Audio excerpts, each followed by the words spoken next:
नमस्कार, मैं हूं अनंत कौशिक। आप देख रहे हैं ब्रेक न्यूज़ दिल्ली एनसीआर। हम लोग इस वक्त मौजूद हैं दिल्ली के मोहन गार्डन इलाके मॉडल पब्लिक स्कूल में।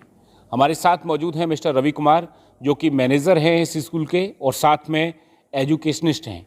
आपको बताएंगे आज कि स्कूलों की जो हालत है दिल्ली में वो किस तरह की है और इसके बारे में जो शिक्षाविद हैं उनके क्या विचार हैं।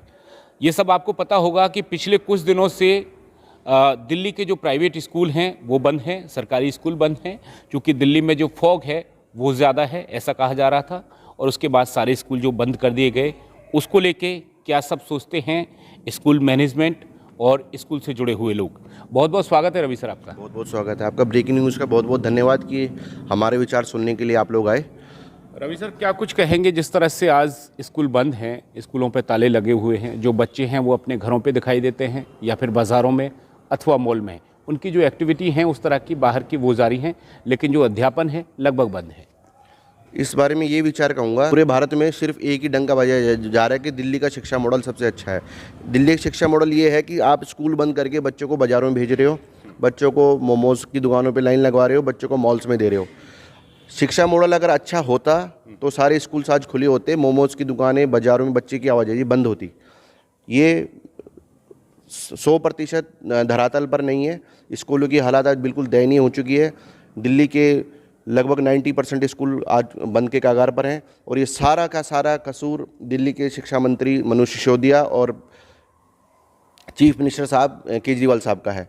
उन्होंने स्कूलों की रूपरेखा पर कोई ध्यान नहीं दिया, सिर्फ कागज़ में चीज़ें बनाई और उसको वहीं तक सीमित रखी। सर, जब हर साल ये हालात बनते हैं दिल्ली में फॉग की वजह से, पॉल्यूशन की वजह से, तब आपको लगता है कि अब तक कोई ना कोई समाधान सरकार को निकालना चाहिए था ताकि हर बार स्कूलों को बंद करने की आवश्यकता ना पड़े और बच्चे जो है वो अपने अध्यापन जारी रख पाएं? ये अच्छा आपने प्रश्न किया। मैं आपके माध्यम से केजरीवाल सरकार से एक बात पूछना चाहता हूँ।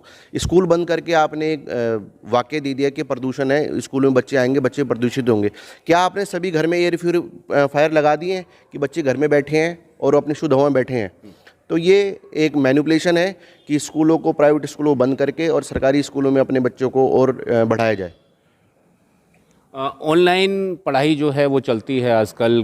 कोरोना के जो समय था उस समय चली, और अब चूंकि स्कूल बंद हैं तो जाहिर है कि ऑनलाइन एजुकेशन आप लोग दे रहे होंगे अपने स्टूडेंट्स को।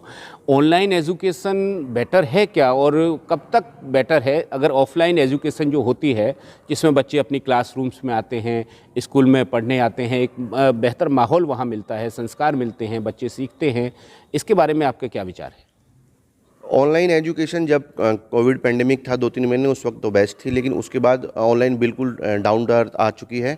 ऑफलाइन है, एक अच्छा प्लेटफॉर्म है। बच्चा स्कूल आता है, सुबह दिनचर्या में आता है, सुबह 7:30 बजे स्कूल आता है और 2 बजे जाता है।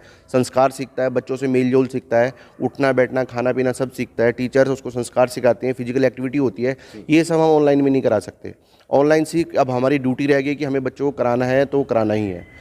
ऑनलाइन ऑफलाइन में से ऑफलाइन सर्वोपरि रहेगी, थी और आगे भी होगा। ऑनलाइन तो सिर्फ एक माध्यम था कि बच्चे अशिक्षित ना रहें। रवि सर, एक तरफ दिल्ली सरकार का दावा रहता है कि जो दिल्ली की एजुकेशन पॉलिसी है वो बेस्ट है, और तमाम जो अन्य देश के लोग हैं, अन्य देशों के जो शिक्षाविद हैं वो दिल्ली की एजुकेशन पॉलिसी को देखने आते रहे हैं। ऐसे में आप लोगों के क्या विचार हैं, खासतौर पे इसको देखते हुए कि पिछले कुछ दिनों पहले जो गेस्ट टीचर थे उनको अपनी सैलरी के लिए धरना देना पड़ा?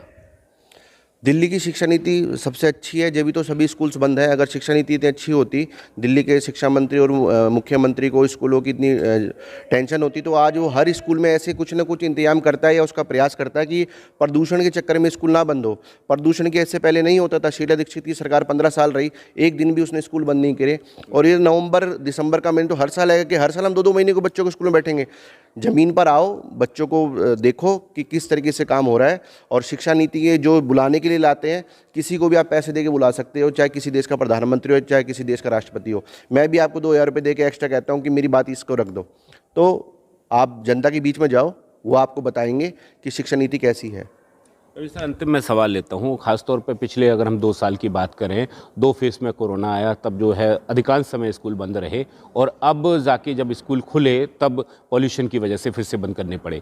ऐसे में जो अनऑथराइज कॉलोनीज़ में जो स्कूल खुले हैं, जैसे आपका ओके मॉडल स्कूल है और तमाम अन्य स्कूल हैं दिल्ली में, ऐसे जो स्कूल हैं उनकी क्या हालत है, मैनेजमेंट की क्या हालत है, जो सैलरीज़ है आपके स्टाफ की वो आप लोग कैसे दे पाते हैं और क्या जो अभिभावक हैं वो समय से फ़ीस दे रहे हैं आप लोगों को?